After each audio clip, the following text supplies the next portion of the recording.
This is going viral, and here's Alex. Hello, and welcome to the March 30th show for Going Viral, which will be our last of the month. All right, so today, once again, going through a bit of the headlines at the Times. Of course, there's more on the war in the Ukraine. The big headline is, quote, Russian pledge to ease attack is greeted skeptically by West. And we'll actually have a clip from Al Jazeera talking about that point of view. There apparently is some progress in the Russia-Ukraine peace talks, which I believe are taking place in Istanbul, and in Turkey. Erdogan is hosting them, doing his part. Maybe we can talk about this with Steve later on. The FDA just approved a second booster for COVID, and that's probably something we should talk about, whether, especially our thoughts on whether we're going to take that, whether people should take that. And this is approved, though, only so far for everybody 50 and older. I'm not in that category yet, so I won't have the option. But I think everybody else on this program will have that option, and I guess we should talk about that later on. But I guess let me just jump into some of the clips we can do. Again, with let's start with the Ukraine. Smoke disappears into the sky after yet another night of destruction in towns around the capital, Kyiv.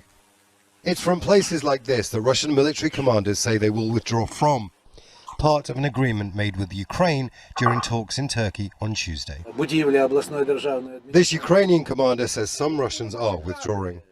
There are some signs they are maneuvering. There are signs of withdrawal, but the situation is unclear because we cannot trust them. So we will observe. The Russian soldier never just withdraws. They steal and loot, and we have evidence of that happening. These people have fled their homes and have come to Brovary Town Hall to register as evacuees. They welcome the Russian withdrawal announcement and hope to return home. But they have no idea whether the homes survived the missiles, rockets and artillery shells. We will definitely go home and rebuild our city, because it's our home. Definitely. It's very painful to be in a strange place with strangers. I really just want to go home. The Russian withdrawal plan has been met with skepticism as Russian shelling continues and scenes like this occur every day. This warehouse was hit in the early hours of Wednesday morning. It's actually the third time the warehouse has been hit by shelling. Now, President Volodymyr Zelensky welcomes the Russian moves. He says that they're positive, but he also says they don't drown out the sound of the shelling. Imran Khan, Al Jazeera, on the outskirts of Brovary. Well, Russia's defense ministry insists its new focus in Ukraine is the eastern Donbas region. Hashim Al-Bara has more from Moscow. On the military front, the Russian army is saying that it has achieved its goals in the Kiev region and Chernigov, and that its troops are now regrouping with the focus shifting towards liberating the Donbas. That's where you have the two eastern provinces of Lugansk and Donetsk, and it seems that we're likely to see further emphasis on the Donetsk, where the army has been saying that it controls 50% of that territory and that they are continuing in their push to further expand their control. On the diplomatic front, Minister of Foreign Affairs Sergei Lavrov said that there are signs of progress in the talks with the Ukrainians and that the Russians have received commitment from the Ukrainians about Ukraine not joining NATO, not acquiring weapons of mass destruction, and not allowing any foreign military bases to be built in Ukraine in the future. And that the Ukrainians understand that Crimea and the Donbas are finalized, are closed, an indication that the Russians are not going to offer any compromise as far as those two issues are concerned. We have to remind our viewers that since the start of the military operation, the Russians have been insisting that the Ukrainians have to recognize Crimea as Russian, and they have to recognize Lugansk and Donetsk as independent states. All right. So I think there, well, to get into a little bit into the military strategy around this, it appears, and again, I'm talking about this with some other people, like Jim, that the Russians now intend to take some of those troops, and there's there's confirmation from a bunch of videos out of Belarus showing again, Russian troop columns withdrawing into Belarus. So now I think what they will do is they will put them on rail cars, transport them east to reinforce again what's going to be their main effort in the Donbass. And this is also, I think, related to people have been following some of the military events. The past week, the Russians have been hitting a lot of Ukrainian fuel and supply depots, which you can find lots of videos of that. And so they basically degraded, the amount of fuel, gas and ammunition that the Ukrainians have to send to the Donbass or to, reinforce the Donbass. And, if the Ukrainians wanted to put their troops on, rail cars and move them to the east, they would be very easy targets. So, they're going to have to move by road. And that means that, even if they do want to, move by road to the Donbass, they're going to do it slower than the Russians do, in my opinion. So the Russians are going to be able to redeploy their people to I think their plan is to overwhelm the Donbass with, thousands and thousands of more troops, and then, finish things off there, and then, dictate peace terms. But maybe you guys have heard something differently, or I know Mike may have a different opinion from his, also significant military knowledge. So let me open up to anybody else who wants to talk about this piece before we go into more. So whoever wants to go first. Why don't we go? I think Mike wants to go first then. Well, let me just say that, no, I disagree with you on a couple of things. One, that if Ukraine needed fuel, they can get it. That's not going to be a problem. I think the Russian withdrawal has more to do with the fact that they have they can't do anything but deal with the east, the far, in other words, the far east of the country, the two contested regions, which are actually, if you look at the map of Ukraine, do you have a map of Ukraine right there? I'm sure Ken can pull. I can bring one up, but I'm sure. I can easily get one, obviously. Yeah, if you look at the actual the regions, see, it's unclear what the Russians are actually saying. When I say the Russians, what the Kremlin is actually saying, if they're talking about the eastern portion of Ukraine, that's one thing. But if they're talking about those two contested regions, you'll be able to see. I mean, if you have a map that shows it, that they're. Yeah, we have it. Oh, right. You can't see this much. Yeah, we put one up. The general map, not showing any troop positions or anything like that. No, but not just the troop positions, but the area of Donbass.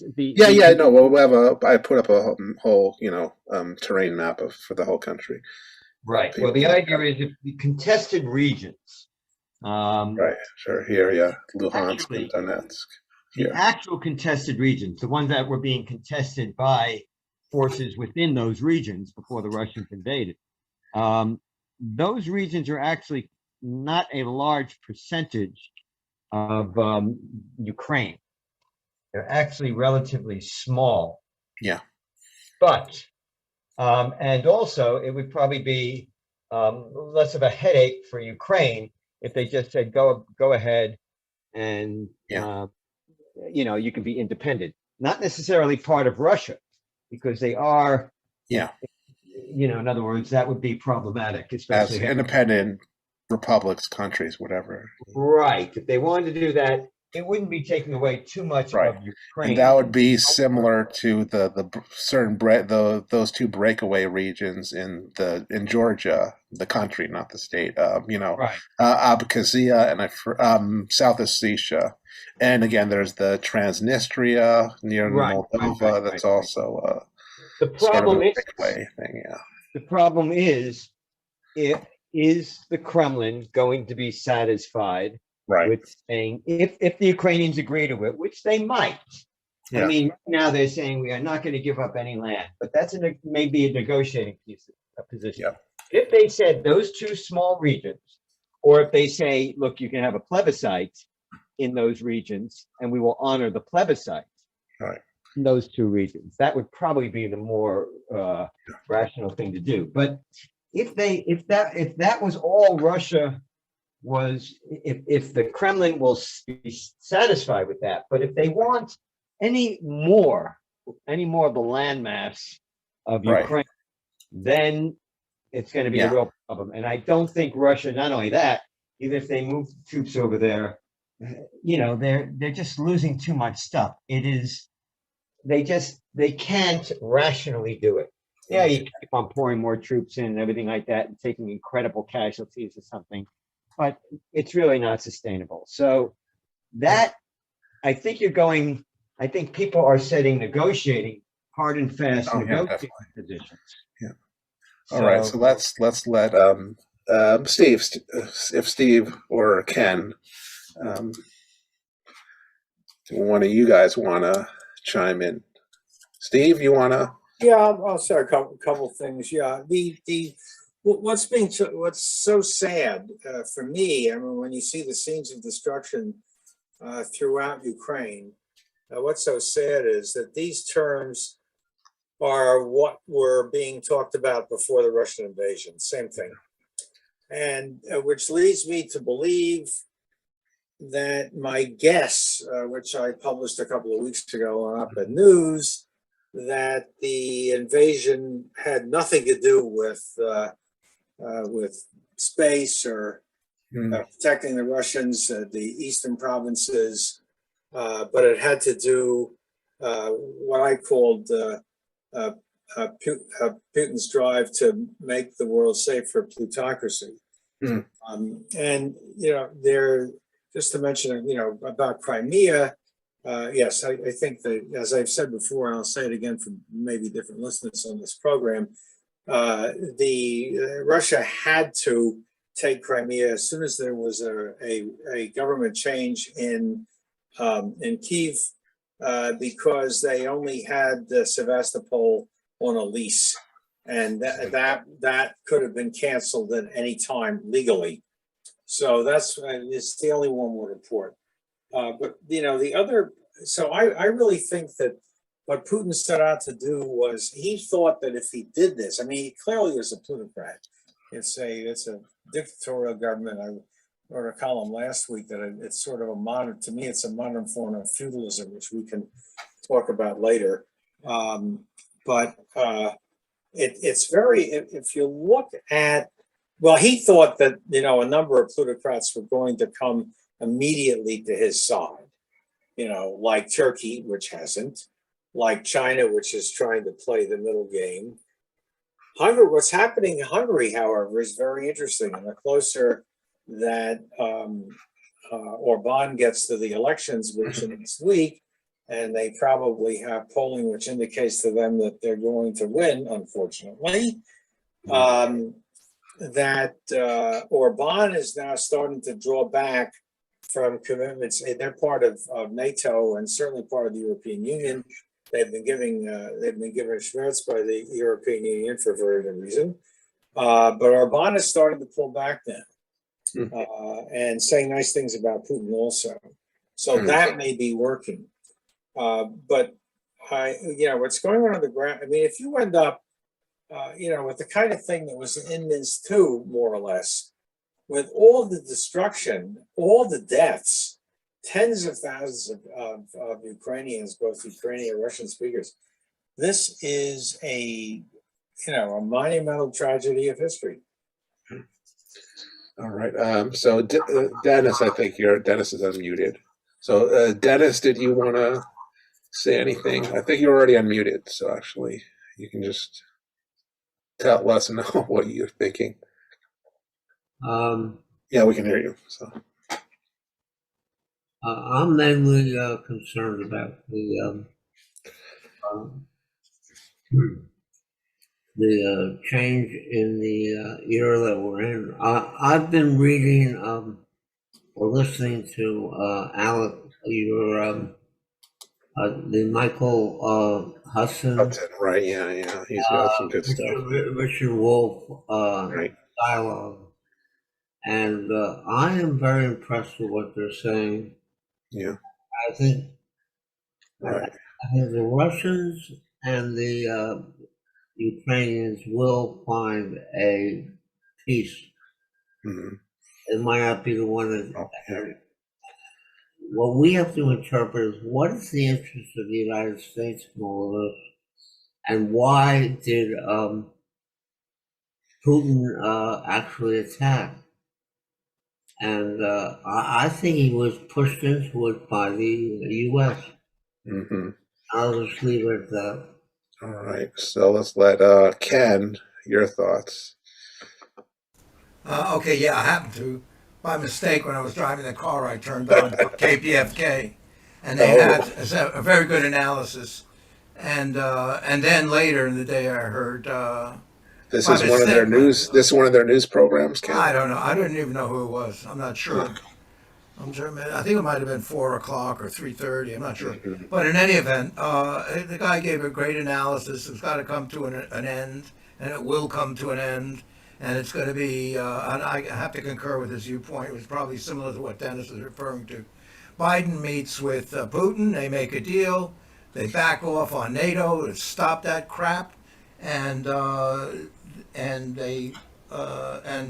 Russia pulls their troops out, and they sign a peace treaty, and they whatever they do with those 2 Russian provinces, that's fine. But they get access to the Crimea. They got to have a warm water port.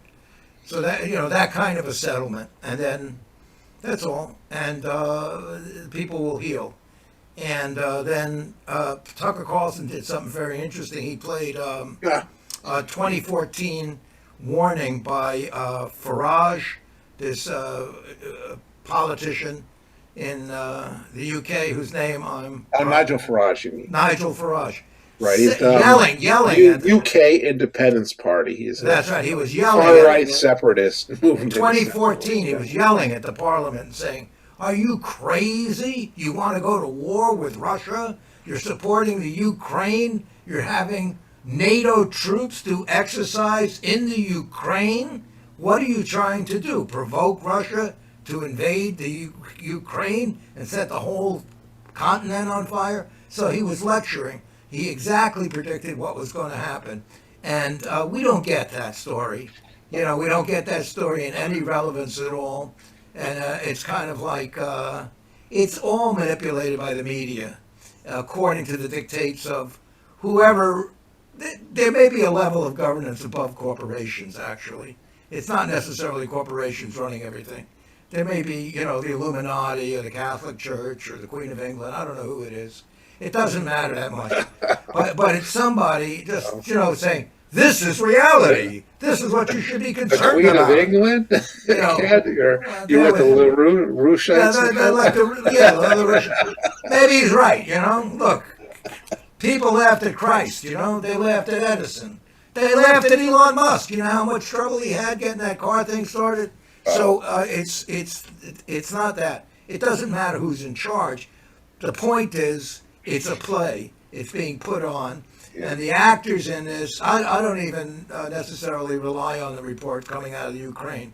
They're just too one-sided. Yeah. And I keep getting, and their BAI and KPFK put out some stuff about Zelensky's background and, the corruption he's involved with and the graft he's taken and all the gangsters and junk and things going on all over the place. Everybody's got dirty hands. So Dennis is absolutely right, because it's sort of like this.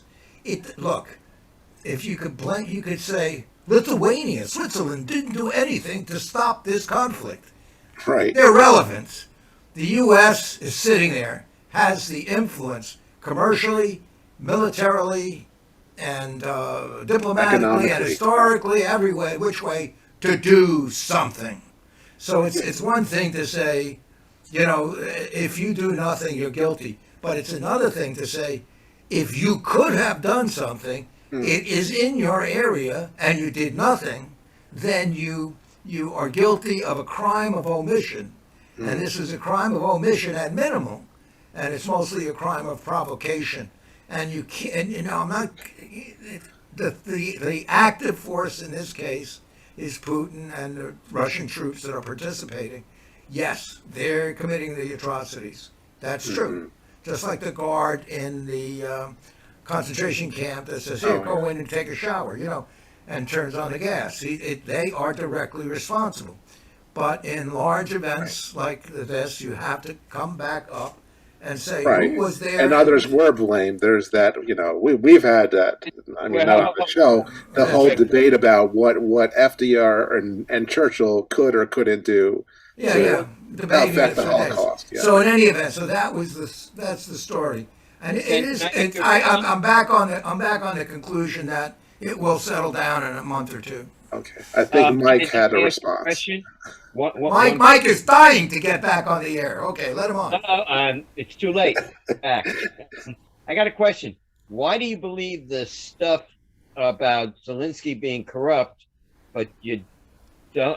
I mean, why? You know, in other words, you believe those reports, but you don't believe others. In other words, if the media is reporting corruptly, I mean, there could be corruption coming from all sides. If the media reporting is corrupt, aren't you also being selective? Isn't everybody being selective of what they're listening to? In other words, how do we know what to believe?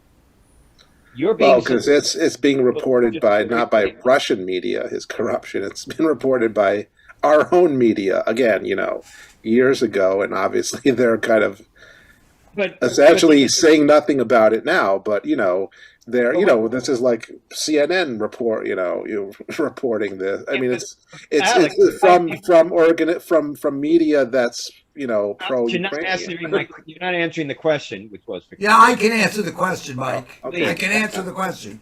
Like in the U.S., ignorance of certain laws does not allow you to violate them. You know, I said nobody ever told me I couldn't shoot anybody in the head I wanted. I never heard that. Nobody ever said it to me. So I shot people in the head. So you cannot operate on the basis of, I didn't know. You have to go on the data you do know. You have to evaluate the news you did hear and whatever reports you heard, and you have to decide if it's correct or incorrect. You can't blame it on the thing. You can point out, and you can say, my judgment is they're lying, or they're obfuscating, or they're not reporting both sides of the story. That's my evaluation that I use to judge my opinion and my actions. That's all you can do at any time, because you don't know about that pretty girl who you could have married because you never met her. So that's life. Well, therefore, we probably won't ever know what's going on for sure. But we can say this much. The fact is that we can blame the United States. First of all, Ireland, which has always had a very rational view of these things, say about 60% or 50 some odd percent of Ireland was against joining NATO, 38% was for it. Those numbers have now switched. Mm-hmm. So the idea is, when it comes to perception, you're right. Everybody has their own perception and analysis of the situation. Yeah. The analysis is working more in NATO's favor and less in Putin's favor. First of all, when it comes to Ukraine, I don't think Ukraine was ever joining long before Putin invaded. I don't think Ukraine was joining NATO quite so soon. They wanted to. But remember, joining NATO makes it an obligation. It obligates other NATO countries to come in if the country, like what happened, what just happened, happens, or it happens again, it obligates, through Article 5, other NATO countries coming to their defense. So NATO itself is going to be selective about who they let in. You know, in other words, if you start letting in countries that have a 50% chance of having a conflict with their neighbors, you are going to have to come to the aid of that country. You might be called in or basically obligated to come in there. So, Yes. Actually, that's Yes, Mike, we got it. yeah, yeah. That's right. And actually, Mike, if you carefully read the NATO treaty, it does not actually state that the country must go to war if No. another member of the alliance is attacked. It says it must consult. I mean, the implication is that the whole alliance will go to war, but actually the language is not, it's not a straight up, like offensive defensive alliance, like a traditional. No, but in the real world, yeah, yeah. NATO would, if NATO doesn't obey or. One of the issues, remember, going back to even the Cold War, is that nobody was ever sure if that actually would happen. Alex, you have to let people finish the sentence before you can argue it. Otherwise, Yeah, Mike, remember that yourself. Go ahead. I always do, Ken. Yeah. With any rational person, I do that. Of course. Okay. Rational doesn't include you. Okay. But the idea is that, however, here's the thing: in the real world, if somebody doesn't fulfill, you can find a legal loophole almost anywhere, and certainly you can find it in the NATO charter. But in the real world, if one country came to the aid of another NATO country, joined in, and then the same wouldn't be done for them, then NATO itself would start falling apart. So in order for NATO to maintain its integrity in the perception of at least most NATO members, they would have to honor Article 5, at least to some degree. And there are certain countries that it is not, they're in too precarious a situation from both sides. It would just mean that NATO was in a constant state of military action. So I don't think that was ever a problem. That's the point. Mm-hmm. I think if Putin was worried about you. We return now to the announcement today from the FDA and the CDC that they are authorizing an additional COVID booster shot for certain Americans. William Brangham has been following all this, and he joins me now. So hello, William. Both of these agencies authorizing these shots for people who are over 50 and all of those who may have a compromised immune system. What was the explanation they gave for this move today? The FDA and the CDC said that they're trying to do everything they can to protect the people who are most at risk of the serious consequences of COVID-19. That also, and the fact that there is this subvariant of Omicron that is spreading here in the United States, but has also been causing a lot of problems overseas. And so while the FDA today tried to stress that the vaccines are still working in the most important ways, they're keeping us out of the hospital and they're keeping vaccinated people from dying for the most part, there is some evidence that that protection starts to wane at about 4 months, especially for older people and immunocompromised people. And so they also cited some Israeli studies showing that a fourth booster was protecting people and boosting their immunity. So given that, and given this subvariant, the officials said, okay, we're going to authorize Moderna and Pfizer for a fourth booster. Separately, the CDC said today that for people who got the Johnson & Johnson vaccine and had been boosted with that they might want to consider a booster that's of an mRNA vaccine, so a Pfizer or Moderna shot for those people. So, and William, we are reading that there was real disagreement inside these agencies among experts over whether this is the right thing to do. Some of them saying that the evidence is not conclusive. Explain what that argument is. No, that is exactly right, Judy. This was definitely not a universally acclaimed move today by the CDC and the FDA. Some people, like Dr. Bob Wachter at UCSF, we've had him on this show many times, he says he welcomes this move. He's going to get the booster himself. He's a mid-60s healthy man, and he's going to recommend it to his patients. But there are others, many others, like Dr. Carlos Del Rio from Emory, who we've also had on the show, who argues that the evidence is really not clear, as you mentioned. They're not as confident about this Israeli data because it's fairly preliminary. And they say that maybe for older people, maybe for immunocompromised people, but for 50-year-olds and people younger, that they're still getting good protection and that that's not necessarily important. Also, many of those people point out that the virus is still quite low in the country right now. And so you might want to try to time your booster for when and if a surge starts to occur. That's complicated for a lot of people to do, but remember, if you do get this booster, there is going to be some initial protection after about a week, but then it too will start to wane after 3, 4, 5 months. So perhaps those people are arguing maybe you want to wait. And so there is some evidence also that spreading those doses out is Look at the beneficial. cat. Look at the Yeah, cat. I did. in the I saw back. that, Steve. This move today. And William, it sounds like what you're describing that's why is they what could be a maybe that's why regular they wanted cycle a of smaller view that recurring cuts out the cat booster now. shots needed to deal with COVID. Is that what people think could be in our future? Oh, cat's That back. is what officials are hinting at. There was talk today at the FDA presser that perhaps as soon as next fall, people might be up for another booster. It's a good-looking cat. The long-term hope is that we don't have to be doing 2 or 3 shots every year, and that this could be more like a COVID booster, like you get a flu shot once a year. Some of that, though, depends on what this virus is doing. Some of that depends on whether we can do a better job here in the U.S. of getting more people vaccinated, and equally as importantly, getting a vaccine out to the rest of the world so we can head off the next variant from emerging. Well, I know this is something that people really do want to understand, especially since this has been going on for as long as it has. William Brangham, thank you very much. Okay. Jim, excuse me, Alex. Yeah. Wait, you muted yourself, Ken. Mute. Sorry.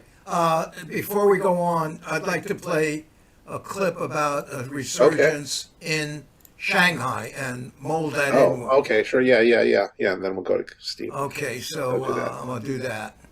I'm going to try damn hard. Here we go.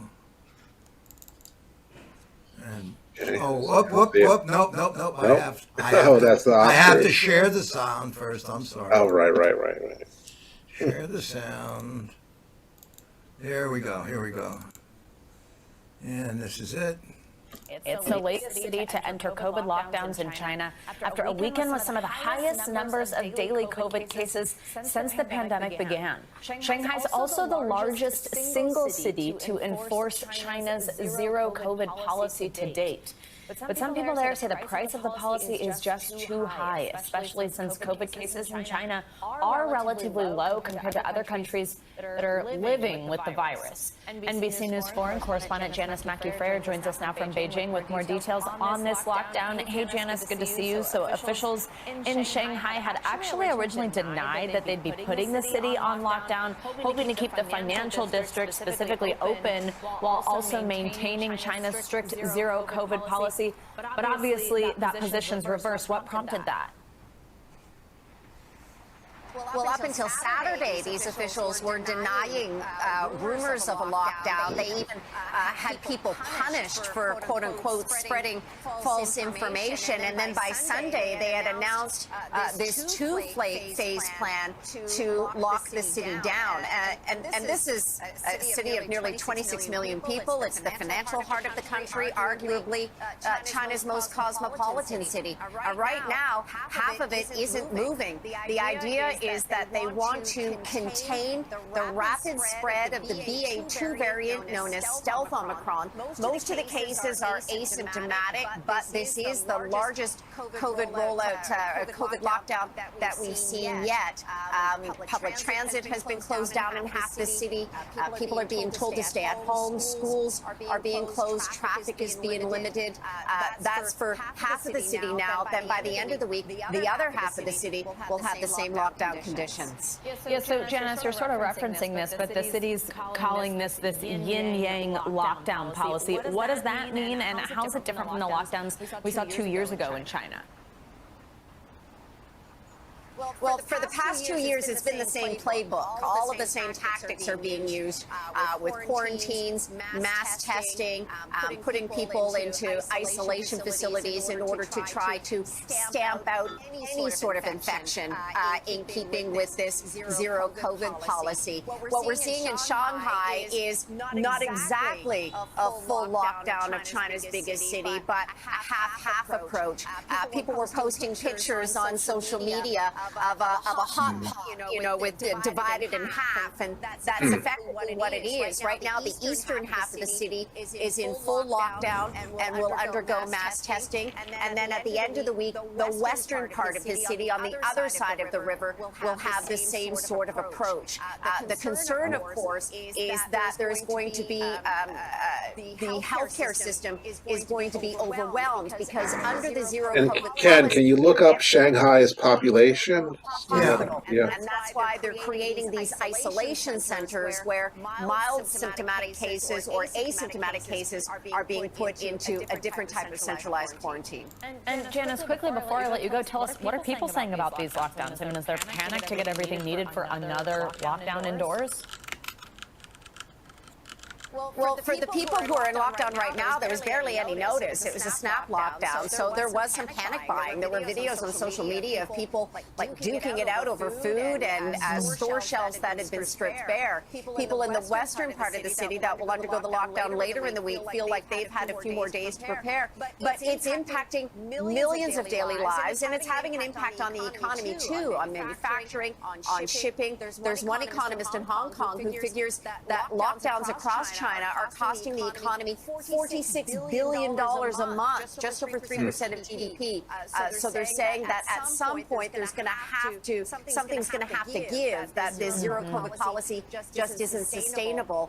As well, when you get mass testing, naturally, Savannah, you're going to have the number of cases go up. So the concern, of course, is that if the numbers start going through the roof with testing results, it's going to be more measures and maybe a longer lockdown for cities like Shanghai. Yeah, absolutely. All right, something we will keep our eyes on. Janice Mackie-Frayer, thank you so much.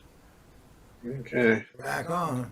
So I guess, Steve, you're our science expert here. So, yeah, comment on, I guess, first the booster, and then if you want to say something about what's going on in Shanghai, Yeah, well, before I get to the booster in Shanghai, I mean, obviously, we have a major problem in this country. And that is the anti-vax movement, which, has a lot of leftists in it.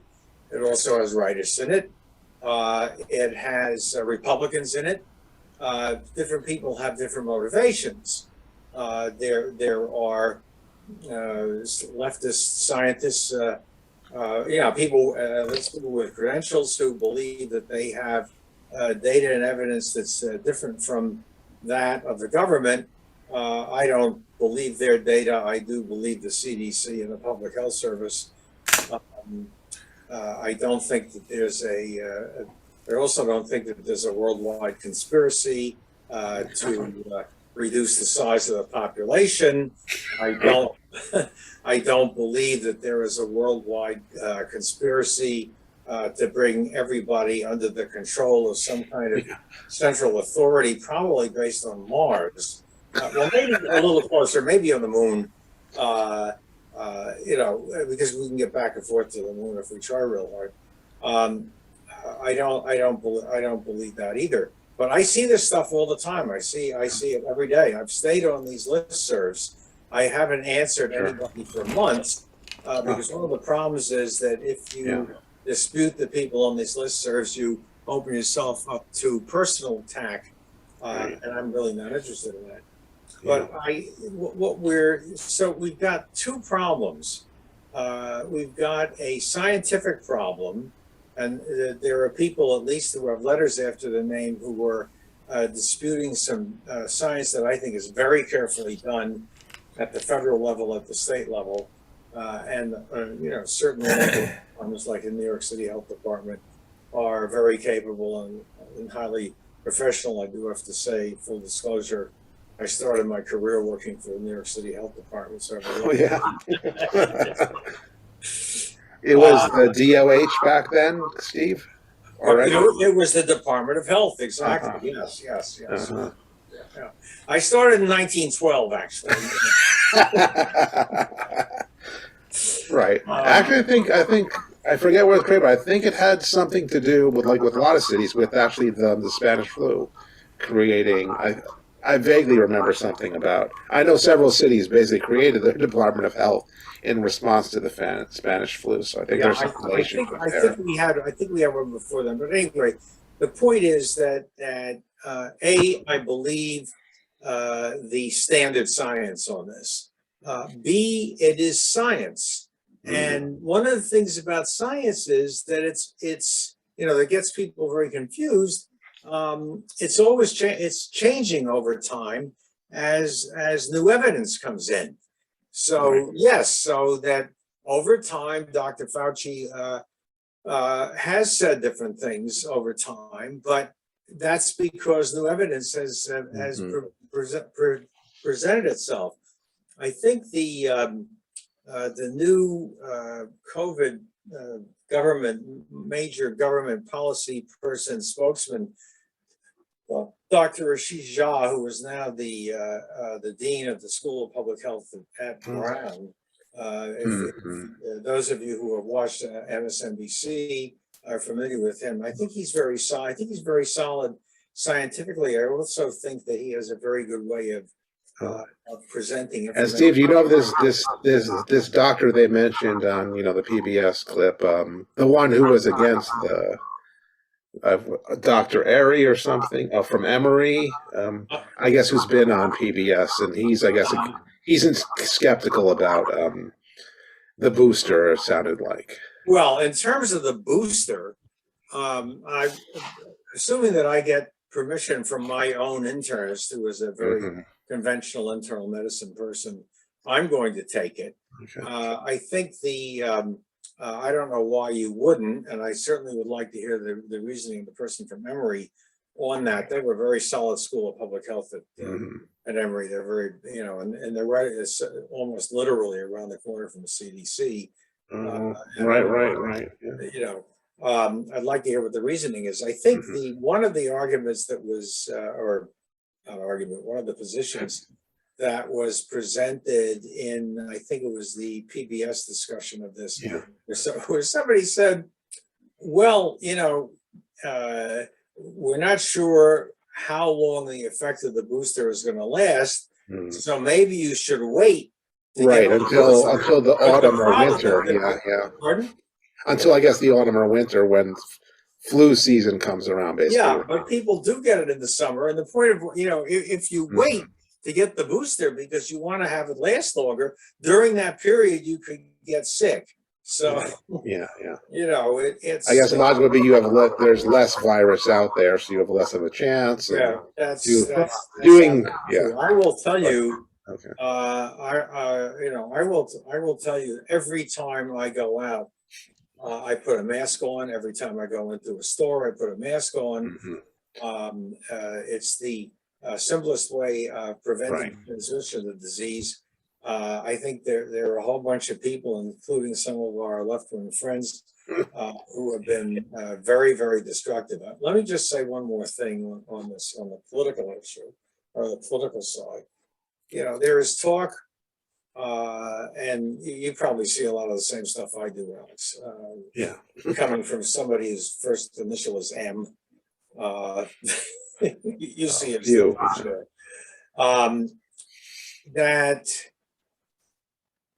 That vaccination is mandated. Vaccination per se is not vaccinated. It never has been. And in this country, it never could be. If you have to have what's called informed consent, there are different, people have different levels of information.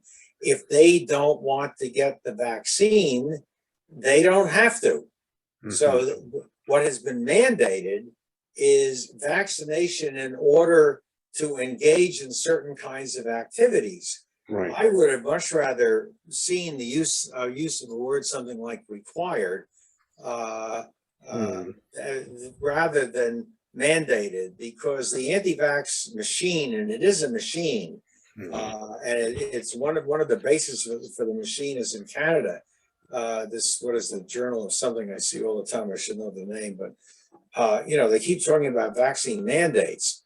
And on the left-wing websites, you said listservs, you see vaccine mandate. There is no vaccine mandate. Nobody can require anybody to get vaccination. To get vaccinated. You can require vaccination for engaging in certain kinds of activities, and then it's your choice.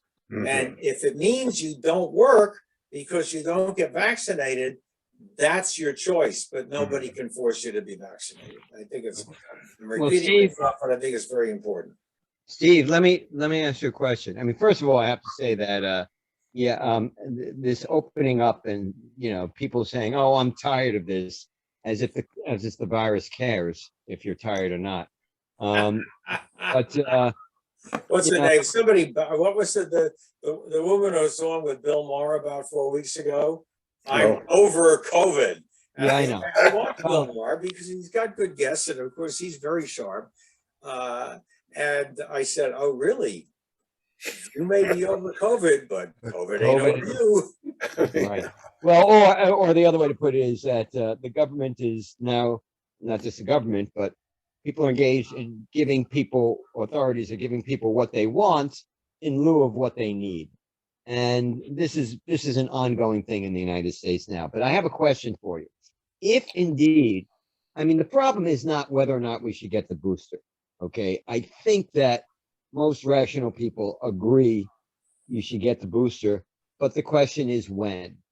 So what it means is that they say after 4 months, effectiveness begins to wane. Okay.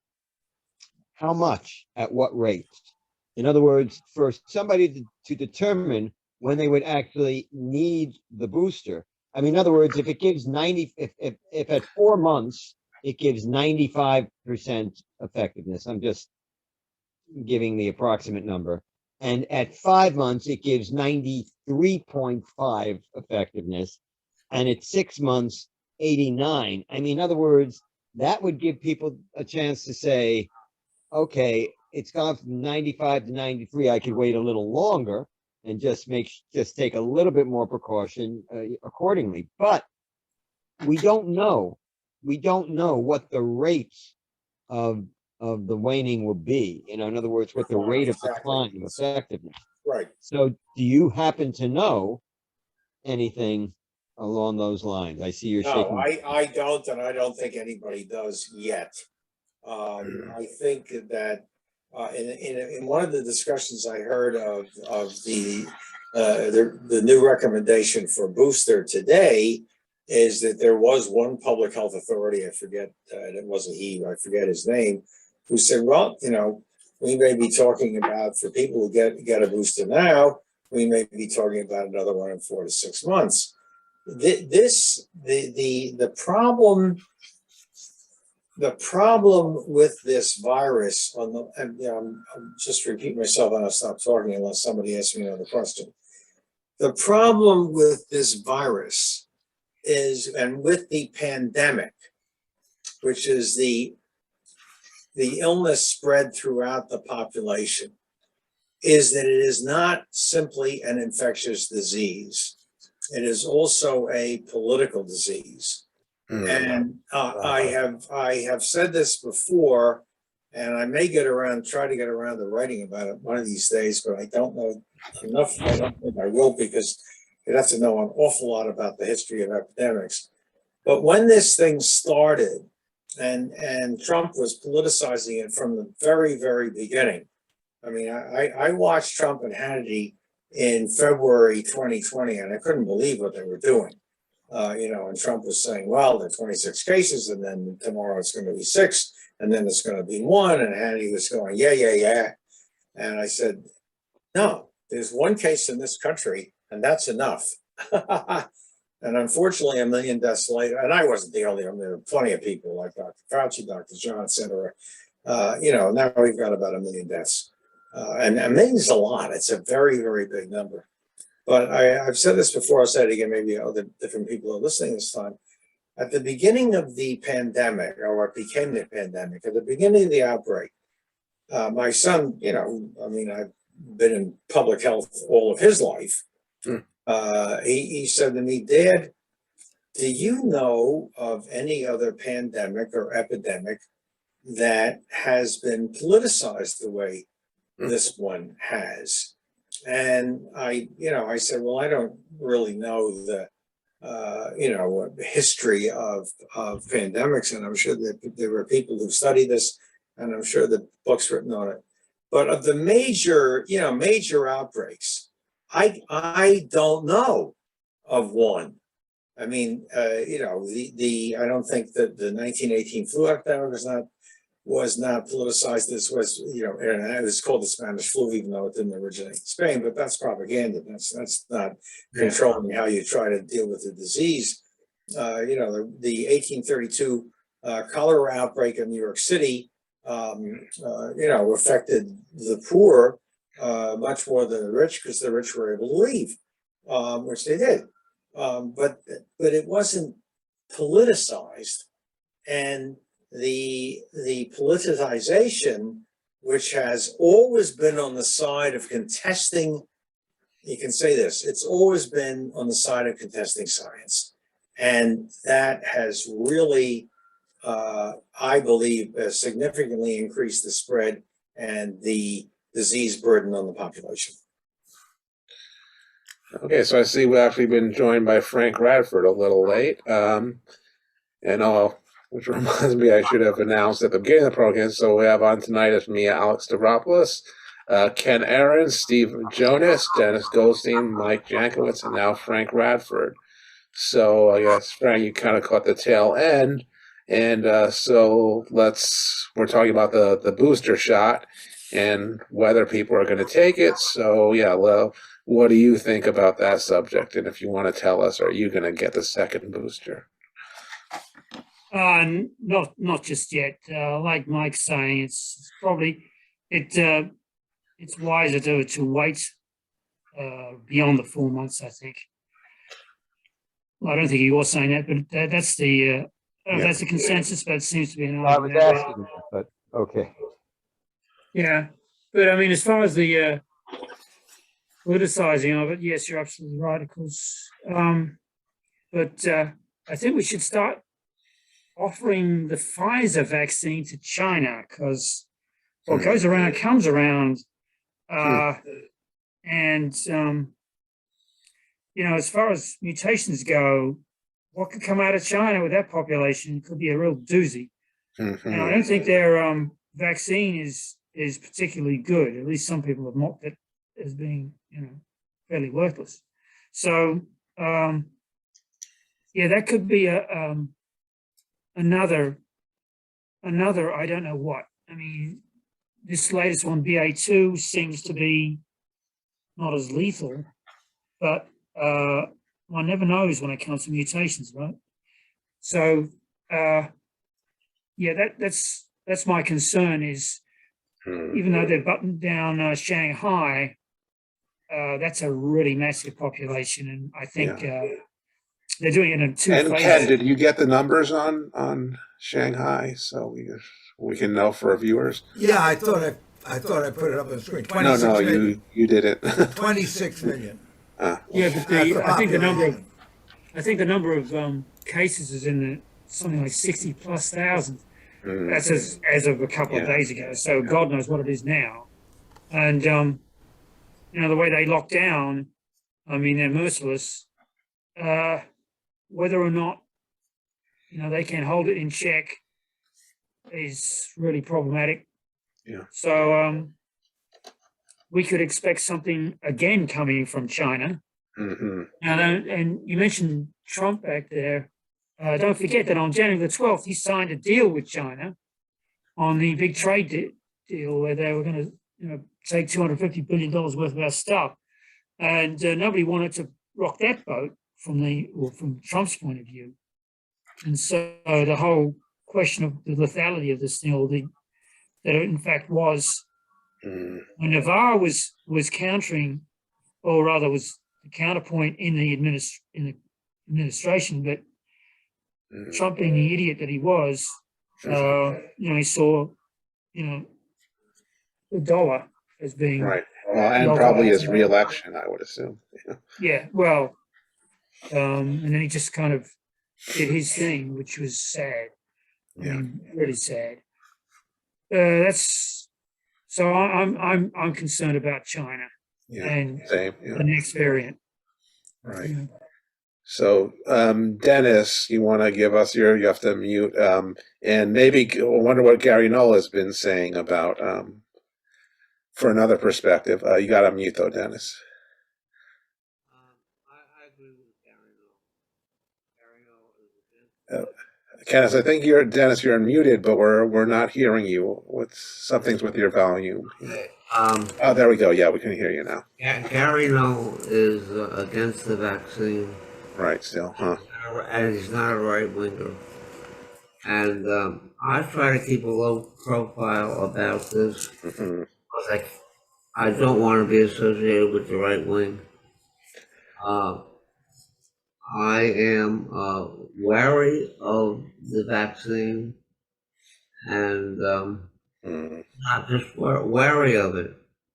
And I'll leave it at that. Okay.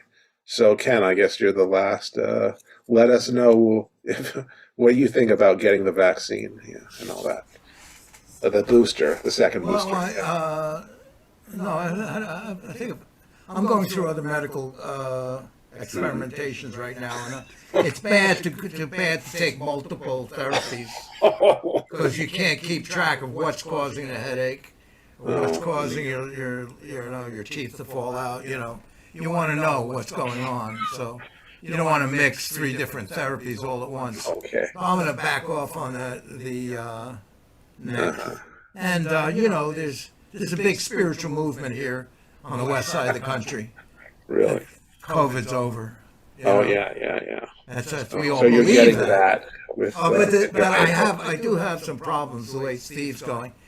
Steve, during this epidemic, there have been various positions at the same time with the same amount of evidence and different viewpoints about how do you get through a pandemic, how much, how far can you push it away and try to kill it so it doesn't affect anybody, and how far do you try to go for let's get some people to survive it.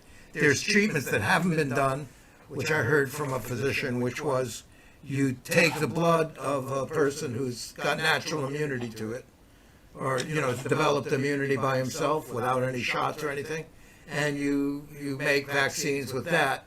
I forget what it's called. It's a technique commonly used. I think I don't remember which. That's like well, traditionally it's variolation, I think. Yeah. Right? Okay. Whatever. You give it a Greek name. That's what Jenner did back in the 18th century. Yeah. Although he put a scab from a smallpox. But it's been done. It's been done in the 20th century too. So there's other treatments. There's conflicts between reputable, recognized medical authorities. Science is a question of investigation, criticism, finding fault, disproving things. It isn't just what happens to come from one source. That would be a big mistake. As a fact, we have 3 vaccines. We have vaccines from other countries. Maybe we lucked out. We got the best one here. But also, populations have different DNA, and different DNA reacts differently to different pathogens or viruses. So the African impact of COVID has been much, much lower with much, much less vaccines. And that could be because of the DNA there. There's other reasons. So I don't think you can constantly say, science! And that's it, we're done. Science! Don't go to the preacher, go to the doctor.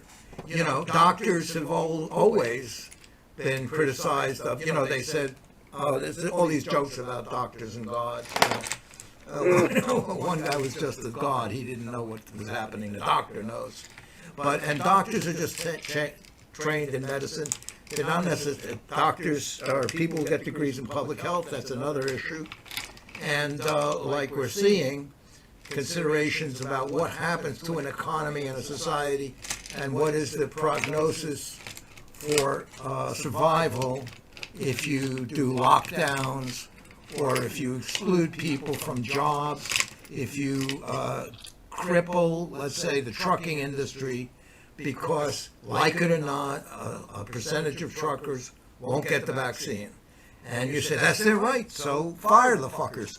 And then if that's like 15% of the truckers, then food doesn't get delivered, medicine doesn't get delivered, materials don't get delivered, other people go out of work, people get fights at home, people commit suicide. So there's other consequences to, the butterfly effect. Depends upon what you do and who gets affected. And so it isn't just, there is not a consensus. People are still arguing, physicists are still arguing about a regenerative universe or a Big Bang universe or a universe that's a combination. And they're still arguing about the speed of light. And they're still arguing about what gravity really is. Is it a force or a field or a wave? So science is not a closed, fixed standard in Greenwich somewhere. It's an ongoing living thing. Question for Steve. It's an ongoing living thing. I just want to put that viewpoint out that you could say science, and you could say you're going to take you want to get a vaccine every month. Somewhere between that and not getting any vaccines, maybe there's a correct viewpoint. But it's not an absolute thing always. Not everybody is a child and you're the parent. Sometimes somebody else says, I'm a parent too, and I've got my viewpoint. It's not the law. The chair of the committee which was attempting to develop a national program for testing and for the development and then distribution of personal protective equipment. And there was it got into the press. There was this famous episode where, because early in the epidemic, the cases were concentrated in blue states, and he said, those are blue states. We don't have to worry about the blue states, so we don't have to do anything for them. This, demonstrated that Jared didn't know that viruses and other infectious disease particles, they don't stop at state borders. They don't know anything about state borders. They cross state borders. So that's what you remember. There was a big thing against masks coming from and in the early days. I wear a mask all the time. There's disagreement about this. I don't think it can be too safe. But in the early days, every credentialed public health authority was recommending wearing masks, and the administration and Republican members of Congress were campaigning against it. So, sure, it's not, it's not. And one last thing, Ken, we're not talking about science as kind of an abstract concept that tells us what to do here. What we're talking about is the use of the scientific method of methods that have been developed to control the spread of infectious diseases since the beginning of the last century. The reason that the United States was able to build the Suez Canal, they didn't build the Suez Canal, the Panama Canal, was that it was figured out the role of mosquitoes in the transmission of yellow fever. That was brought under control, so the United States could build the canal across the Panama Isthmus. These are methods that they go back over a century, still have applicability. And listen, remember Dr. Birx? Yeah. Dr. Birx sat in every one of these White House meetings. And Dr. Birx came out with a book which nobody paid any attention to. I remember the look of pain. I happened to see that press conference where Trump was talking about injecting disinfectant. Right. Did you see that one live, Al? I saw it. I didn't see it live, but I saw it live. And I was like, wow. I said, well, You could see, yeah, she was pained. I said, how is Dr. Birx going to handle this? And, there was nothing she could do. And she published a book, and she said, well, out of the first 600,000 deaths in the United States, if policies had been different in the White House task force, we would have saved 150,000 lives. And it was not done with ivermectin. Okay, last point. There are almost every day I see I see something. I see mainly left-wing listservs.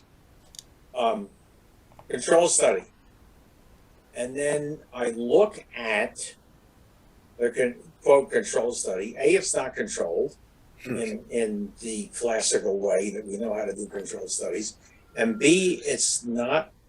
I saw something that said there's this study published in the Journal of the American Medical Association. I get the Journal of the American Medical Association every week. I have been a member of the American Medical Association since it entered the modern age sometime in the 1980s and 1990s. And it wasn't there. They said, oh, there's a study. It wasn't there. And then you look for, well, there's this study, 28 patients. I haven't seen one that was randomly allocated samples, double-blind, controlled clinical study that has proved that ivermectin, vitamin C, vitamin D, all of these various substances that are recommended by GVP have had any impact at all. What has impact? Vaccination, wearing a mask, being careful with whom you associate. Just follow up with a question. Seriously, I do blow my sack, and I don't know why, just to be argumentative, I guess, because I didn't believe half of what I said. But I got a question. It's accusations have been made that the reason there are no double-blind, correctly executed studies on ivermectin, vitamin D, vitamin C, zinc, anything else which has been purported to be effective in treating COVID-19. The reason there are no studies is because those are all common elements, inexpensive. Drug companies are not going to make money on that, and therefore they're not going to do any blind studies. And B, why didn't the government do it? Because they're not getting paid to do it. If we don't know that vitamin C is effective in handling the virus, or ivermectin, or Ajax, whatever, or some other elements, nobody's testing these low-cost supposed cures because there's no profit. That's an accusation. Listen, that's a charge that it's impossible to disprove. Except by doing it, except by running the study. Well, except that, you see, the other side of that, Ken, is that it would be extremely difficult to run randomly allocated double-blind studies, which is the only way you could really be sure whether a particular, I'm sorry I'm boring you. No, I'm sorry. Pardon me. I forgot I'm on video. Yeah, we had to have a little levity here. Thank you, Alex. Oh, Alex appreciated it. I think I'm going to get an F this term from Dr. Jones. Well, Alex. As long as not with your wife, Ken. First of all, there were claims, for example, the studies were run in India on ivermectin. No, they weren't. There have been no publications of anything from running ivermectin in India. And India has a very, very heavy mass vaccination campaign going. I think they've developed their own vaccines, and I hope they're more effective than the Chinese ones.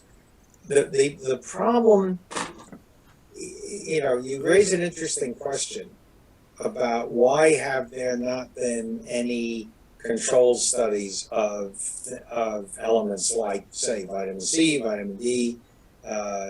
People don't take ivermectin, horses do, but sorry. Because you couldn't possibly get two comparable populations, one of which never took any of that. So I've been taking vitamin C, D, calcium, fish oil for several decades. I mean, I just, I don't know whether they're any good or not. It's been said I heard this when I was in School of Public Health, 1965, 66. Do you know which country has the world's most expensive urine? No, I haven't heard that one, Ken. Steve. You've heard that one, right, Alex? No, actually. I may have, but I don't remember having heard it. The United States has the world's most expensive urine because all of us, including myself, I take lots of right, I see what you're saying. Yeah, because of all the stuff we put in. It comes out in the urine. Can't hurt. I thought you meant some people were analyzing urine, and there was some country where where's the best urine. Something like that. Yeah. I was thinking something different. Yeah. I should have said, Alex, I should have said, Joe coming. But first of all, with the common substances that are recommended for control of the disease, lots of people take them anyway.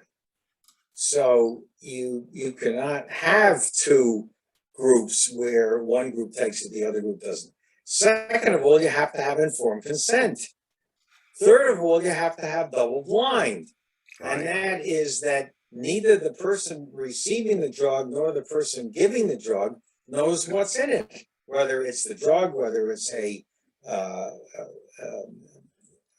what's the word? My nominalization. Placebo. Yeah. Thank you. Seriously, Ken, one of the reasons, it's very possible that these studies have not been done because the drug companies don't want them done because they would cut into profits. And I mean, I've been a critic of the pharmaceutical industry in this country since I created the first textbook ever on the United States healthcare delivery system in 1977, which is now in its 12th edition. Really? There were none before that, Steve? No, there was no. I did the very first textbook because I used to teach this stuff. And you would walk into a class with a stack of reprints. There wasn't a textbook. Wow. And I created the first, I wrote about a third of it, and I had a group of very smart young people doing the rest of it. And it's in the 12th, I'm not active on it since the 6th edition, but for anybody who's interested, it's called Jonas Kovner's Healthcare Delivery in the United States. And the Kovner in the title is a cousin of Victor Kovner. Anybody who knows New York City politics knows who Victor Kovner is.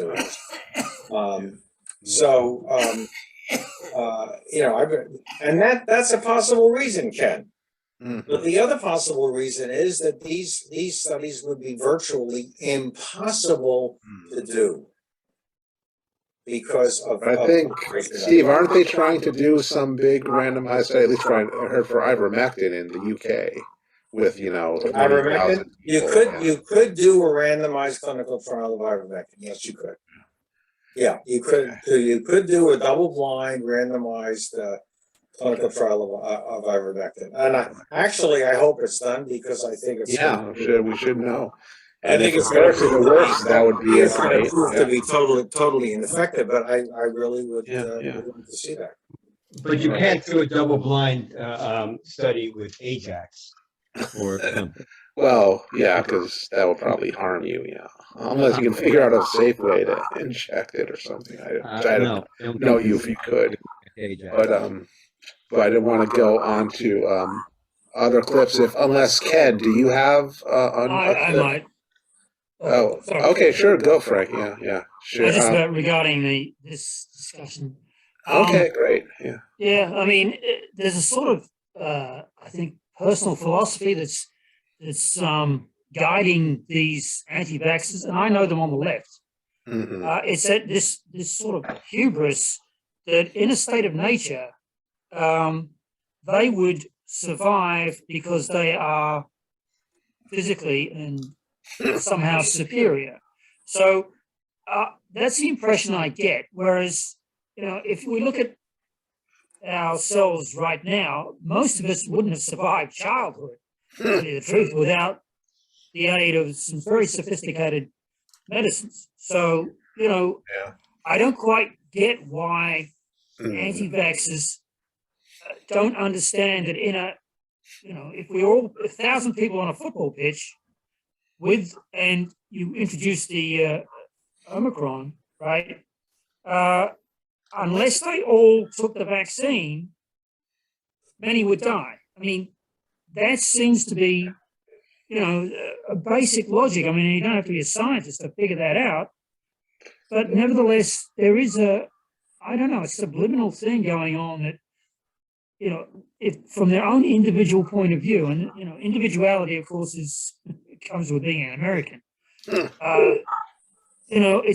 I am immune. This mentality that and why I would survive is because I'm me. I'm somewhat special, and I don't understand it. It's like many of the faith religions out there. Like, you can talk to creationists, and I've seen them. They're educated. This is unreal. You talk to a creationist or a Mormon, and once they've got that in their mindset that they are on a different plane, it gets weird. But that's that's my 2 cents as far as anti-vaxxers go. And they're on the left and the right. That's it. Okay, all right. Thanks, Frank. That's a good point. So, Ken, do you have a clip, or I have something we can do about Boris Johnson, who's in trouble again, apparently. But Ken, you're muted. What I have is a clip of the president of Disney saying that 50% of the characters will now be either LGBT or minority. Okay, yeah. Put that up, and then I'll play. Okay, let me. Here is a mother there we of go. queer children. Here comes the statement. Okay. Actually, one transgender child. I'm here as a mother of 2 queer children. Actually, one transgender child and one pansexual child, and also as a leader. And that was the thing that really got me, because I have heard so much from so many of my colleagues over the course of the last couple of weeks. In open forums and through emails and phone conversations, and I feel a responsibility to speak, not just for myself but for them, to all of us. We had an open forum last week at 20th where again, the home of really incredible, groundbreaking LGBTQIA stories over the years, where one of our execs stood up and said, we only have a handful of queer leads in our content. And I went, what? That can't be true. And I realized, it actually is true. We have many LGBTQIA characters in our stories, and yet we don't have enough leads. And narratives in which gay characters just get to be characters, and not have to be about gay stories. And so that's been very eye-opening for me. And I can tell you, it's something that I feel perhaps had this moment not happened, I as a leader and me as my colleagues would not have focused on. And going forward, I certainly will be more so. I know that we will be. And I hope this is a moment where, shoot, the 50% of the tears. Sorry, they're coming. We just don't allow each other to go backwards. Okay. Well, I didn't. All right, Ken. So, what did you want to? She did say in another part that she was going to see that. Whoops. What? Where she's going to have 50% of really? Wow. Characters be LGBTQAI. I don't know what all those letters stood for. Intersex and asexual. Oh, intersex and asexual. I don't know if I've ever tried that. Anyhow, No. and so she's going to do that, but she included also I mean, minorities. I mean, are they talking about like transgender cartoons? What is, Yeah, what do we well, mean here? Disney. Right. Disney. Yeah. Well, Disney does a lot of cartoons. Are we going to see, there was that. That's not going to go over well with a certain parent. Well, there was a strike of Disney employees protesting the rule in Florida that's been calling. Yeah, that's probably something to do with them doing this. It's probably related to that. So let me play that and see if there's any interest in discussion of it. Just give me a second. Let me see where that is. Well, let's see. There it is. Okay. Let's get this going. There we go. In on that Florida bill that restricts LGBTQ topics in schools. Julia Borson now joins us, and she has the details for us. Julia. Well, David, at Disney's annual shareholder meeting, CEO Bob Chapek responded to the criticism for failing to come out in opposition to that so-called Don't Say Gay bill in Florida. Chapek saying that they chose to not take a public position because they thought it would be more effective to work behind the scenes with lawmakers on both sides of the aisle. Take a listen. I called Governor DeSantis this morning to express our disappointment and concern that if legislation becomes law, it could be used to unfairly target gay, lesbian, non-binary, and transgender kids and families. The governor heard our concerns and agreed to meet with me and LGBTQ plus members of our senior team in Florida to discuss ways to address them. Chapek also said Disney is signing a human rights campaign petition against such bills that are being proposed across the country, and is also donating $5 million to work to protect the LGBTQ plus community. Now, though the rest of the meeting went pretty much as expected, shareholders did approve one proposal that Disney opposed. 59% of shareholders voting in favor of a report to disclose gender and racial pay equity data. A Disney spokesperson telling us in response to that, quote, "We appreciate our shareholders' view on this important issue, and the board accepts the results of today's vote. The company is committed to pay equity, and we will continue our ongoing work on this front, including addressing interest in greater transparency around our efforts." Now, shares ended yesterday about 1.5% higher, but today Disney shares are down about 1% this morning. Guys? Julia, yesterday there were some stories about Pixar's LGBTQ employees saying Disney censors some same-sex affection. It struck me as interesting. I don't know if it puts any pressure on Mr. Chapek or if there's any more to that part of the story, but I'm curious. Well, I don't have any more on that particular part of the story, but I do think it's worth noting, David, that this is a key test for Chapek in terms of how he addresses these very complicated and important to many people social and cultural issues. I mean, his predecessor, Bob Iger, did over the course of his career start to take more and more of a public stand on these issues, speaking out on issues such as gun control. And this is really a key opportunity here for Chapek to really set the stage for how he's going to address these issues going forward. Bob Iger tweeted about this issue, about the Don't Say Gay bill back in February, and this was really the first time that we heard Chapek talk about it, Carl. Shepard Smith here. Thanks for watching CNBC on YouTube. Okay, great. Stop sharing. So the question is, what are the employees of public organizations pushing the CEOs, corporate leaders, towards taking moralistic, political, social stands and deal with government? Well, I think Hollywood is a bit of, maybe Mike, I don't know if Mike might have something to say about this too, is, kind of a bit of a special case there, because it's so, it has such an impact on how the public views, the issues, because, they put out, they're the ones who put out the content that you can argue shapes culture in the first place.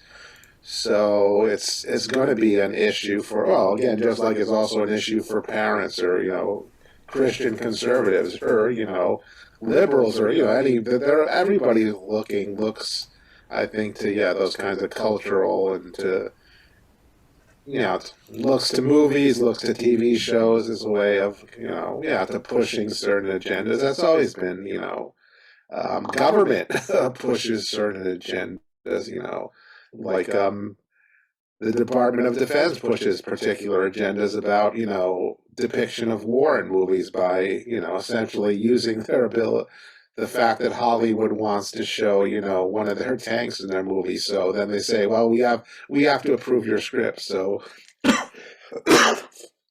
you can't have anything in your script about, you know, a U.S. Soldier being drunk. On literally, that's the level of control the Department of Defense liaison office has.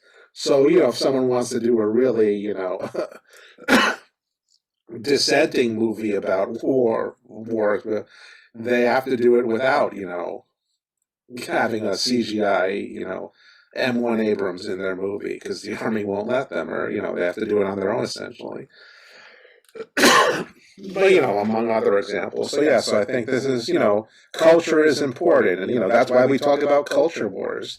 And, yeah, Hollywood and movies in particular, because their ability to impact the general culture in that way are a contested area for pretty much every different gender, social, economic group to fight about. Well, let's check with like Mike and Steve, because it's got to do with public health, and it's got to do with the media. Well, I will say one thing. First of all, let's face facts. I don't care what she's saying or what Disney says, especially Disney. Anybody who believes that the first priority of Hollywood isn't money should really check in with their psychiatrist. I mean, that is the first priority of Hollywood. So wherever they say, wherever they think, or whatever they think is going to get them more money, is what moral tone they're going to take. Something else I'd like to say. I mean, when I was a kid, the adults, I knew very few adults. I mean, there would be some films. Obviously, I'm going to mention the original, real West Side Story, 1961. But also, you might say Citizen Kane. There was some films that were taken quite seriously. The rest were light entertainment. Saturday night, you know, the parents would go out to the movies. They'd see a movie. They'd talk about it. But they didn't arrange their moral decisions, their ethical decisions, or their lives around what Hollywood said. Because they knew what was going on in Hollywood. This was the post-World War II generation. By the way, Alex, after World War II, you had plenty of films that showed soldiers getting drunk. That kind of kibosh that has been put on that is a recent phenomenon by the DOD. But the fact is that, you know, Hollywood, the problem isn't just Hollywood. I mean, Hollywood's almost a symptom. It's the society that says, you know, it's become so superficial and so lacking in any type of depth or deep thinking. You know, I mean, in other words, comic books. Yes, comic books, there are some comic books that are artistically done. But when I was a kid, when I turned 12, my parents said, out the comic books go out in the garbage. You read books from now on.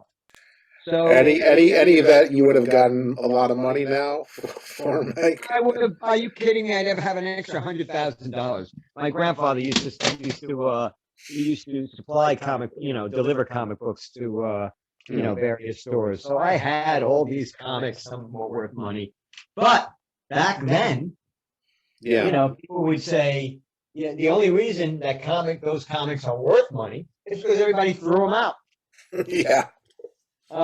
So the fact is, you know, when I would tell my parents that, you know how much money you threw out? He said, well, if we didn't throw them out, they wouldn't be worth anything. So don't, you know, we and everybody else. So, but I mean, also about films and everything. When I was a kid, most people didn't watch the Oscars. Right. Well, you know, there wasn't this kind of cult that, you know, has developed around Hollywood and around films and television, not theater, of course. God forbid they should form a cult around theater. But the fact is that it's all bullshit. The Americans have become all about bullshit. And as far as culture with a capital C, no. Are people now, they're willing to go out and say a television show, they call a television show a work of art, when the people who put it out there didn't consider it art. I mean, they weren't doing it for any type of artistic reason. So the fact is, we're lost when it comes to these things. But there's a question, though, when they were talking to get specific about the what they were talking about, is they start talking about they wanted characters who were trans, in other words, trans or gay children or something. If you start talking about whether or not a 7-year-old is gay or straight, aren't we going into the area of sexualizing children? And doesn't that lead into some really dark roads? I don't know. I mean, one thing to talk about adults or teenagers, children? You start talking about we need, films with more gay children. I mean, there is something called puberty, which I think still exists, unless they've gotten rid of that.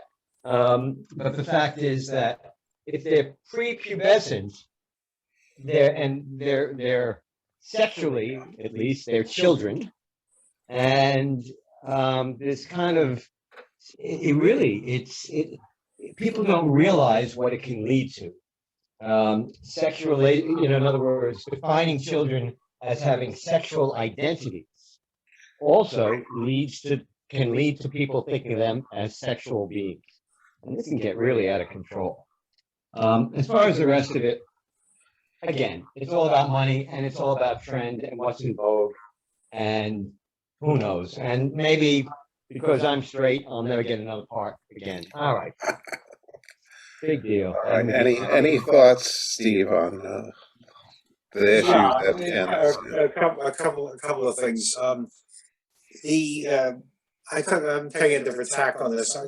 Not dealing with the Disney, but I wrote a column today on the incident the other night at the Academy Awards, and in a very tiny minority, I took Will Smith's side.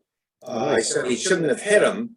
But what's his name? Chris Rock was very lucky that Will didn't punch him, because he wouldn't have gotten up if Will punched him. But the point what I wanted to get to was this. Rock claimed that he didn't know that Jada Pinkett Smith has alopecia. What I've read is that was very well known in the Hollywood community, and if he didn't know, then he was one of very few people who didn't know that she had alopecia. Alopecia is a genetic disease. You either get it, or if you don't want to call it a disease, it's a genetic condition. You either get it or you don't get it. It's very common, relatively common among Black women. In fact, there's the Black Congress lady from Boston has alopecia. That's why she appears. Oh, right, yeah. Ayanna Presley, yeah. Yeah, Presley. Now it's a genetic disease, which means you either get it, or you have a tendency to get it, or you don't have a tendency to get it. And it led me to a thought about the use by the Republican Party of homophobia, and now adding into that anti-transgenderism. The point is that homosexuality is genetically determined. You don't choose to be gay. You cannot be influenced to be gay. I grew up with two mommies. My parents were divorced, and after they were divorced, a wonderful woman, and she was just great, moved into our family with my mother. They had been dating apparently for 5 years, And I was brought up by two mommies from the time I was 9. I'm as straight as they come. I've never had real homosexual experience. I'm not interested. Now, I have a gay, technically stepson. He's my son. And we were talking about this today because I was talking about how the Republican Party is using two conditions that are genetically determined. One is homosexuality and the other is transsexuality, and they're using them politically. The folks who are homosexual and transsexual have no control over this. It's genetically determined. And you know, it may be think. I mean, it's very hard for me to think less of the Republicans, but when I started, when I started thinking about this today, I mean, even less of them. They're so stupid that they probably don't realize. I mean, DeSantis probably has no idea. He probably thinks that people either choose to be gay or they choose to be straight. No. Huh? He probably believes in worse, Steve. He probably believes that other gay people groom young people to become gay. Yes, right. And that if you're straight, you can be groomed to become gay. He really believes that. That's how stupid he is. And I have my second son is gay, and we were talking about this today. About this new line of anti-republicanism that I was right. And he said when he was an effeminate little kid. Yeah. And he said he's in his late 40s, and he went to private schools in New York City, and he was an effeminate little kid, and he got teased all the time. Sure. And the administration never did anything about it, or maybe they didn't know what to do. But he was just it was really very difficult. And he said, if I had a choice, of course I would have chosen to be like your Right, yeah. But I didn't. It would have been easier for him, yeah. He said that the choice I had finally was the choice to be able to come out. I believe it happened when he was in college at Wisconsin. When I had the choice to be able to come out, and he said, "Be myself." Right, yeah. All right. Well, I think Frank may have, as a Republican, Frank may have a different point of view. And so, Frank, if you want to throw your 2 cents in on the LGBT issues, yeah. It's a tough one, isn't it, eh? Yeah. It's a toughie. I had a half-brother, same mother, he had a different father. He was, as far as we understood it, straight. And then when he left the household to become a lawyer, this is in Australia, he was in I guess it was a law firm that was, he didn't stay straight. Okay, so the argument that it's genetic, maybe it was. Certainly he went that route and subsequently died of AIDS. And he was, he was a relatively important guy in Australia for a while. Really? But I was absolutely flummoxed, did not know the kind of community that there was in Australia that was very powerful in the entertainment industry. This is also in the news media, that was gay. I did not know. I mean, talk about naive. And I think the people from my generation, which is like everybody else is here, right? It's about that. I think were clueless as to how many people are in fact LGBTQ. Now, whether it's growing or not, I'm not sure. But certainly they were powerful. And when I came over to New York, I found that they were powerful too. A very powerful entity out there, and politically very powerful, and highly intelligent, most of them. So, and they wield power behind what was seemingly behind the scenes, and certainly in Disney and places like that, they're there. And what's, I guess, suspicious about it all is that it was surreptitious to somebody like me. Okay, I did not know, all right, that this is what the reality is. I did not know. And I think as I'm a Republican, not because I'm anti-gay. I'm a Republican for other reasons, okay? But I find it difficult to deal with the idea that there is a sort of sub-rosa group, a clandestine group of people that are in fact having monumental effects on our culture with their own agendas. And what they do is get together and discuss that they need to make a difference for their agenda, and that the enemy is those who are not them. And they're not the only ones, obviously. We've got lots of identity stuff going on where groups like that are doing things, and apparently I'm the enemy and people like me are the bad guys. Well, wait a minute. I'm the enemy in particular because I'm white and I'm all this. And this is a mentality that, you have to rationally see that that's not the case. But it's tough.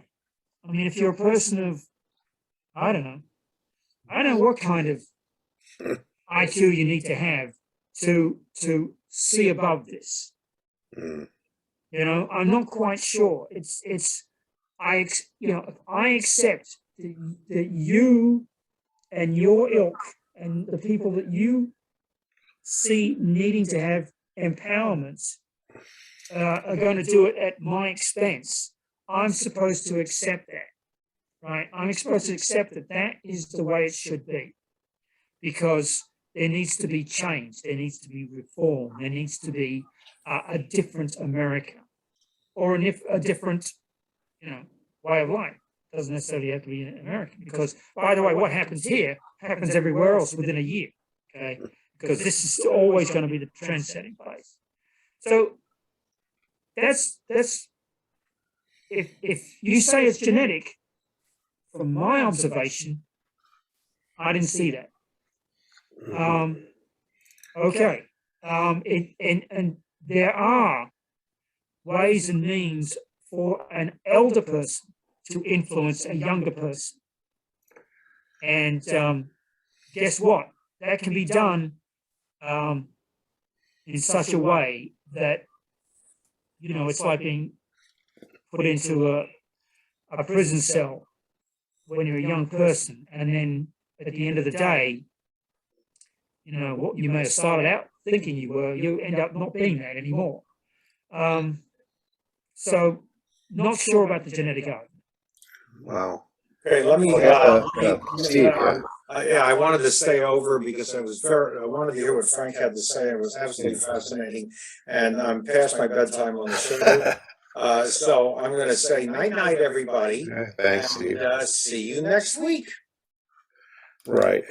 And actually, I'll since we're talking about Hollywood, I'll mention a movie that's out now, playing down a film forum. It's called The Great Freedom, based on, I think, some actual stories, about it. It's basically about a gay man in West Germany from like the 50s through the 60s, who's I guess because post Nazi era, they actually retained all the Nazi era laws against homosexual acts, and so people who did that, if they got caught, they kept getting sent back to jail. So again, they follow basically. It's this one guy. This is very famous and supposed to be an excellent German actor who's playing the main character who's gay, and basically the plot of the movie is that he goes back into jail like every decade essentially. So it's showing the change of culture. But again, this is a guy again in a society again. You guys remember much better. When again in many countries, including I think in the UK, through to the 70s, it was illegal and you were locked up for being gay. And so those people, most of those people didn't stop being gay. They were, in fact, a lot of them were gay in spite of the fact that they would be locked up. So I think that does suggest, again, it's more than just some kind of, they're trained to be gay or it's culture or there's some, and again, that the changes basically people, could come out. That changed over time. But, Ken, you want to do another, I have the last one again. I wanted to. No, we're done. I don't want to start. Okay. I don't recommend we start something because we don't have, Okay, yeah. And we're losing. I can wait until next, That's right. Whereas Johnson will still be in trouble next week. I want to Frank, I really appreciate your opinion, yeah. Another pillar, another doorway. Yeah. Before we sign off, we should ask Frank, because he could come on later, if there was anything any comment he wanted to make.